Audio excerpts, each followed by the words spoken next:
Is the international community taking the right steps in dealing with Russia? This is candidate 249. You may begin. Towards the end of World War II, the Allied powers and the Soviet Union, they joined together in what was known as the Yalta Conference. They're discussing how to divide Europe and how to create a more prosperous future. This was the idea of the Allies, but the leader of the Soviet Union, Joseph Stalin, disagreed. He believed that he had a right to all Eastern European lands. And with this, he tricked the Western powers into believing that he was going to give everybody free and fair elections. This proved to be false as he is installed satellite states. But fast forward to today, we find that this is no longer the case. The Western world, and indeed the international community, is not fooled by Russian expansionism or by Russian trickery.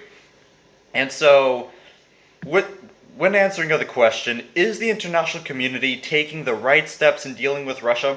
I would have to say yes. But before I begin, first I want to phrase the question. So, what I mean by international community, I mean by local regional powers or organizations, such as the EU, the United States, NATO, and nearby Middle Eastern countries. And when I mean with dealing with Russia, I mean with dealing with stopping Russian expansionism. So a better phrased question that I would answer is: are local regional powers or organizations taking the right steps in curbing Russian aggression? Now I'll move on to my three main points. Number one, increased defense spending. Two, confronting Russian expansionism. And three, stopping Russian hacking. I'll first begin with number one, increased defense spending. Russia is a belligerent country. They're a highly militarized nation, and they often threaten national. They often threaten national sovereignty of nearby nations, such as going into their airspace without any orders or any acceptance from nearby nations. They invade other countries' maritime laws, and they also put nuclear missiles in nearby countries, while also staging military drills to take over such nations. In this case, NATO is the best defense. And one article from the National Review in December 2019 said that NATO is essential as it stops Russia from expanding into Eastern Europe. Russia has stated before that they feel that the lands of Eastern Europe should be theirs. And so, with NATO protecting these nations, Russia cannot go in, or else they'll seek unless they seek World War III. And so, with this, countries they're spending a lot more on defense. There's increased defense budgets not only from the United States, but also from the rest of Europe. Eastern Europe has most Eastern European nations in NATO. They've gone over 2%, gone over the 2% GDP threshold of NATO defense spending. Such nations in the Baltic states or Poland, they've even exceeded those and are wishing to go further. This means that Russia is going to have to fight for those regions, and with that, this creates a very good deterrence. And with this deterrence, Russia realizes this. So then they decided to invest more in their military infrastructure. The national interest in January 2020 has stated that Russia has spent more on defense, and they've also tried to modernize their military. But the thing is, NATO is doing the exact same thing. NATO is just one step ahead.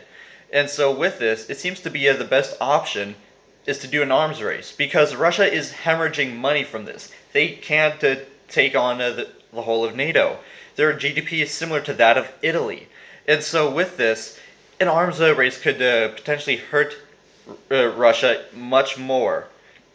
And so now I'll move on to my second point, confronting Russian expansion. Russian troops in Syria have been the first sign of Russian expansionism. Russia has been trying to gain more influence in Syria and in the Middle East. This is something the international community cannot stand. And so, with another national interest article in January 2020, Russia has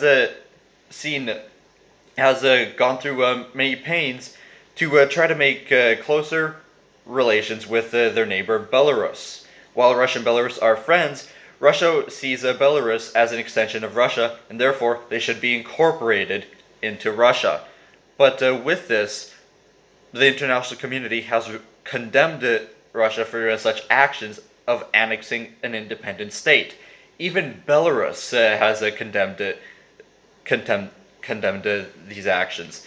Ukraine has also condemned these actions. This isolationism of such a belligerence from Russia shows that they're only hurting their image and their influence, which is overall protecting the rest of the world. And so with this, there's an increased isolationism. And in an Al Jazeera article in March 2020, Russia has been condemned by the UN for war crimes. And so I'll move on to my final point. Russian hacking is being stopped. The Economist in October 2019 has said that more Eastern European nations are doing very well in stopping Russian hacking. Russian hacking has been done throughout Europe and in the US. This has been used to sow discontent, but is working against them. It's only these Eastern European nations and the US is stopping Russia in their tracks. And with this, I have it to say that yes, Russia may be belligerent, but they're being stopped. And with this, stopping Russian expansionism by stopping Russian aggression and belligerence in Eastern Europe, and by stopping Russian hacking, it can be easily seen that Russia is being isolated, which will only protect the international community, and therefore they're taking the right steps. Thank you. The time was